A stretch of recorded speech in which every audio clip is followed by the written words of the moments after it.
Ok, sparring avec ceinture noire de JJB, mais pratiquant aussi de lutte à livrer. Mais ça faisait un bon moment qu'il n'avait pas pratiqué sans kimono.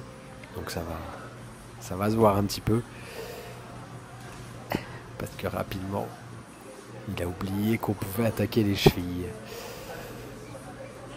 Donc un truc déjà que je travaille pas mal à partir de la garde papillon, c'est essayer de trouver des ouvertures pour aller chercher single leg, hop, comme là.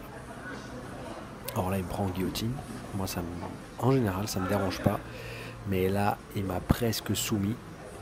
Je me suis pas méfié. Alors, je sais pas si c'est sur cette action-là ou une autre, mais je crois que c'est celle-là. En fait, il a fait une position que je connais bien, que j'aime bien faire aussi. Alors, je sais pas si c'est là ou après. Non, c'est là.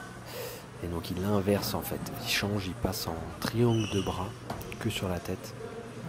Et franchement, s'il avait eu un peu plus de force, j'aurais tapé quoi. Et en fait, il l'a pris dans un sens que j'ai pas l'habitude. Ma mâchoire a été vraiment sous pression là, c'était compliqué, mais heureusement il avait pas trop de force. Je vais vite chercher ses poignets pour essayer d'enlever ce contrôle. Hop, et là je me suis méfié beaucoup plus de ses attaques à partir de là. Donc voilà, j'attrape son poignet, j'évite qu'il m'attrape complètement, je sors de là et on retravaille à partir d'en dessous. Mais tout de suite je rentre dans les jambes pour revenir au-dessus, travailler mes passages de garde.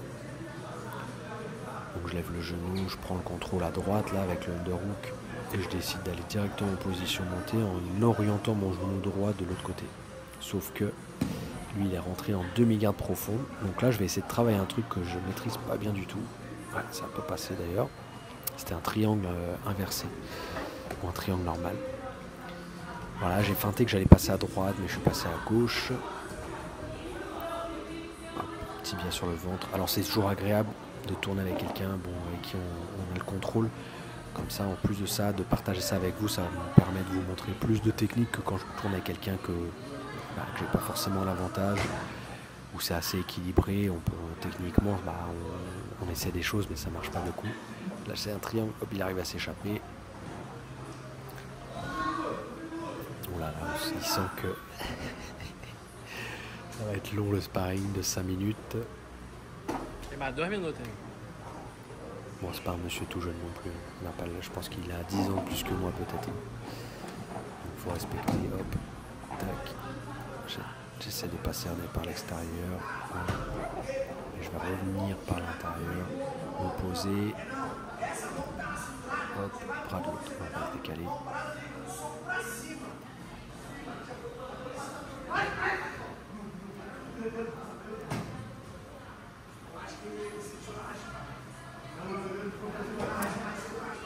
Et donc hop, je me mets dans la garde pour travailler le passage de garde. Mes mains sont sur ses pieds parce que c'est ça qui m'embête. Quand vous voulez passer la garde à distance par les extérieurs, pensez à contrôler les pieds parce que c'est ça qui va vous contrôler, vous empêcher de passer la garde ou vous mettre en danger. La petite prise de dos à partir d'un contrôle qui me rattrape, c'est de bloquer son bras.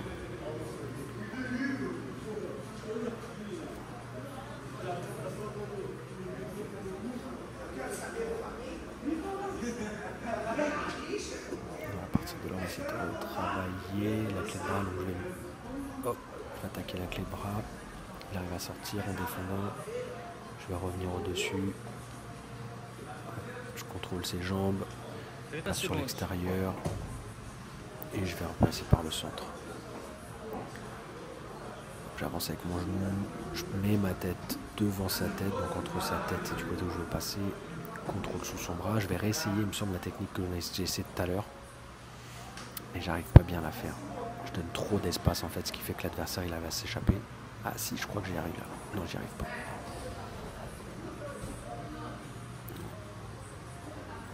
Mais on va refaire le travail du dos, on va essayer de refaire la technique, hop, et on reprend le dos de la même façon. Hop, et c'est terminé. J'espère que ça vous a plu. Au ça.